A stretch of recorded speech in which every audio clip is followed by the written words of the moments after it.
مرحبا رمضان یا رمضان یا رمضان یا رمضان، مرحبا رمضان یا رمضان یا رمضان یا رمضان. نحمده ونصلي على رسوله الكريم، أما بعد، فأعوذ بالله من الشيطان الرجيم. بسم الله الرحمن الرحيم. شهر رمضان الذي أنزل فيه القرآن هدى للناس وبينات من الهدى والفرقان. صدق الله مولانا العظيم وصدق رسوله النبي الكريم، ونحن على ذلك من الشاهدين ومن الشاكرين.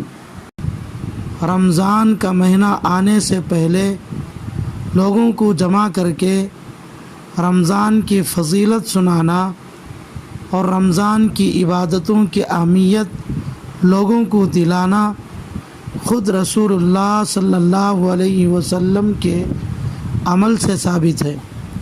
چنانچہ حضرت سلمان فارسی رضی اللہ تعالی عنہ فرماتے ہیں کہ خطبنا رسول اللہ صلی اللہ علیہ وسلم فی آخر یوم من شعبان. شعبان کے آخری دن رسول اللہ صلی اللہ علیہ وسلم ہمارے سامنے خطبہ دیا. فقال، اس میں رمضان کے فضائل بیان فرمائے. اس روایت سے معلوم ہوتا ہے کہ شعبان کے آخری ایام میں لوگوں کو جمع کر کے ان کے سامنے رمضان کے اعمال اور فضائل بیان کرنا سنت ہے. اس لیے موقع کے مناسبت سے کچھ باتیں پیش کرتا ہوں. اللہ تمام لوگوں کو عمل کی توفیق عطا فرمائے. پہلی بات، رمضان کے معنی کیا ہیں؟ رمضان رمض یرمض سے مشتق ہے، جس کے معنی ہی جل جانا. چونکہ رمضان میں روزہ اور تراویح کی وجہ سے آدمی کے گناہ جل کر ختم ہو جاتے ہیں، اس لیے اس مہینے کا نام ہی رمضان رکھا گیا ہے. دوسری بات، سال کے 12 مہینوں میں سے 11 مہینوں کے نام انسانوں کے رکھے ہوئے ہیں، مگر ایک مہینہ